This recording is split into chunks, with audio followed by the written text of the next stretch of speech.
समझ में आया? मैंने किया उसे प्रपोज, उसने किया मुझे ना, मैंने बोला पटीना। जो यहां पे सारे लड़कों के साथ होने वाला है, जितने भी कमेंट सेक्शन में जो आशिक आते हैं, हाय तुम्हारी इंस्टा आईडी, तुम्हारी टेलीग्राम आईडी, तुम्हारी स्नैपचैट आईडी, तो तुम सबके लिए मेरे दोस्तों, जो तुम कोशिश कर रहे हो, तो तुमने करी मेहनत, वो तुम्हें कहेगी ना, क्योंकि बेटा वो किसी से पटी ना, क्योंकि वो पढ़ने आई है। समझे कि नहीं? तुमने की है मेहनत, तुमने किया उसे प्रपोज, उसने किया तुम्हें ना, तुमने कहा यार मेरे से वो पटी ना। नहीं पटेगी, पढ़ने आई है, पटने थोड़ी आई है। माता पिता ने उसे विश्वास के साथ पढ़ने भेजा था कि सुनील भैया की क्लास में जाएगी तो पढ़ाई करेगी, है, और तुम्हें भी भेजा था पढ़ने के लिए। पर नॉटी बॉय तुम माने नहीं तुम माने नहीं, तो फिर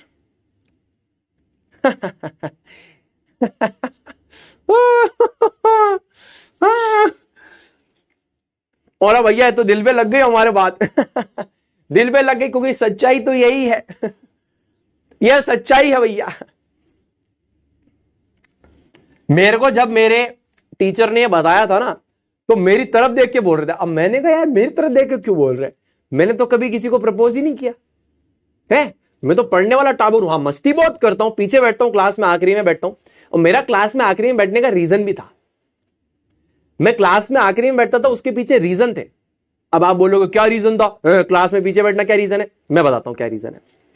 बैक बेंचर क्यों बना मैं आज आपको उसके पीछे का कारण बताता हूं। जब क्लासेस छोटी थी तो आगे बैठते थे, काम हो जाता था। जब क्लासेस बड़ी हुई, होमवर्क मिलने लगा, पागलपन का, ये बना दो, वो बना दो, होमवर्क कर दो। अरे बार भाई साहब, पढ़ाई करूं, खेलूं कि मैं होमवर्क करूं? तो मैंने उस दिन डिसाइड करा, जीवन में कहां बैठना भैया? पीछे बैठना, इधर पीछे। टीचर इधर ज्ञान देगा, वो ज्ञान हम लेंगे ही नहीं, क्योंकि वो ज्ञान दे रहा कम। वो कह रहा है कि क्लास में मैं कम पढ़ाऊंगा, तुम मेरी कोचिंग आना, वहां मैं मलाई दूंगा। मैंने कहा ये क्या बात हुई? हमारे टीचर क्लास में ऐसे ही बोलते थे। वो यहां पे तो मैंने थोड़ा थोड़ा तुम लोग को समझाया है, तुम लोग को मलाई चाहिए, क्रीम क्रीम, तो मेरे घर पे आना, ट्यूशन पे पढ़ना मेरे से। मैंने कहा अरे भैया ये क्या बात है, हम तो गरीब आदमी, नहीं आ सकते ट्यूशन। तो फिर क्या है, समझ में आ गया कि पढ़ाएंगे नहीं, तो पढ़ना खुद से है। जब खुद से पढ़ना है तो पीछे बैठो क्लास में, ये जो भी होमवर्क दे रहे यहीं पे खत्म कर डालो, सब क्लास में खत्म। मान लो थर्ड पीरियड में होमवर्क मिला तो उसको फोर्थ पीरियड में खत्म कर दिया, फोर्थ वाले का मिला पांच वाले में खत्म कर दिया, पांच वाले का मिला छठे वाले में खत्म कर दिया। मैं 11th-12th में आया तो 6 ही पीरियड होते थे, 5th और 6th तो चलो मैं स्किप कर देता था, है ना। वो केमिस्ट्री वाली मैम मेरे को बाहर ही निकाल देती थी, मैं उनसे बहुत डाउट पूछा था, वो कहती थी बाहर चले जा। ठीक, तो लास्ट बेंच पे बैठने का एडवांटेज बता रहा हूं, टीचर जो होमवर्क दे उसको यहां पे खत्म कर दो। अब जो समय बचा है घर पे आके, उसमें तुम पढ़ाई करो, खेलने जाओ। तो ये टाइम मैनेजमेंट होता है। देखो स्कूल में पढ़ाई होने नहीं वाली, अगर हो रही है तो फिर ऑनलाइन आने की जरूरत ही नहीं थी। मैं आपसे बहुत ही सरल बात करता हूं और बहुत ही लॉजिकल बात करता हूं। आप ऑनलाइन में पढ़ाई करने क्यों आए? Why you are taking this supplement education? क्योंकि आपके स्कूल में अच्छे से नहीं पढ़ाया गया। अगर स्कूल में अच्छे से पढ़ाया जा रहा है तो ऑनलाइन आने वाले आप फिर क्या है, आप फिर मूर्खता कर रहे हैं, फिर आप लोग मूर्ख हैं। मैं अभी आप में से कोई नहीं होगा, मुझे पता है, आपको लग रहा है स्कूल अच्छा नहीं पढ़ा रहा इसलिए आप ऑनलाइन पढ़ रहे हो, राइट। बट मैं आपको बोलता हूं अगर स्कूल अच्छे से पढ़ा रहा है तो ऑनलाइन कोचिंग मत आओ, अगर स्कूल अच्छे से नहीं पढ़ा रहा तो ऑनलाइन कोचिंग आओ। तो ये 8 घंटे यहां स्कूल में बैठ के क्या करना है? तो 8 घंटे स्कूल में बैठ के स्कूल का होमवर्क, असाइनमेंट, फलाना ढिमकाना सब कर लेना है। यहां आके समय अपना है भाई। स्कूल में तुम करोगे स्कूल वालों की बातें, फिर आके कोचिंग करोगे, फिर होमवर्क करोगे, तो तुम पढ़ोगे कब? मेरी बात सही है कि गलत है? हाँ, तो मेरे को पॉइंट यह कि वो टीचर में आखिरी में बैठता था, मस्ती करता था, वो पटीना कह रहा व्यू देखे। हाँ, किसी ने किया प्रपोज, फिर किसी ने किया ना, सुनील पटीना जाबर मेरे को भाई साहब मन्ने कहीं देख रहे हो, मैं कहीं क्यों भाई साहब, मैंने तो किसी को प्रपोज ही नहीं किया। All Indians are my brothers and sisters in this class as well. मैं एक्सेप्ट तो बोलता था, all Indians are my brothers and sisters accept, पर क्लास में सब बहने हैं।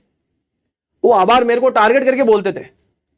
वो मैं ट्यूशन नहीं जाता था ना उनके, इसलिए मैं ट्यूशन जाता तो मेरा नाम नहीं लेते, वो मैं ट्यूशन नहीं जाता था, है मैं ट्यूशन ही नहीं जाता था उनके, वो हर चीज में मेरे को पकड़ लेते थे। वो मैंने किया, उसे प्रपोज उसने किया ना, हाँ भाई सुनील पटीना, जो मैं कहता था हाँ जी मास्टर जी बिल्कुल सही बात है, ये एक बार बोर्ड का एग्जाम दे दूं फिर फील्डिंग लगाऊं आभार तुम्हारी।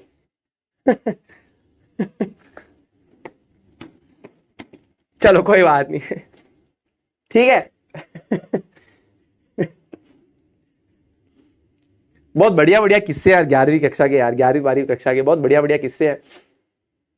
पढ़ाई भी करते थे तो लड़ाई भी करते थे, मतलब सब करते थे। आजकल के टावर मेरे को लगता है कहते भैया टाइम ही नहीं है, तो तुम टाइम कहां वेस्ट कर रहे हो भाई, तुम्हारा टाइम कहां जा रहा है, पता नहीं कहां जा रहा है तुम्हारा टाइम।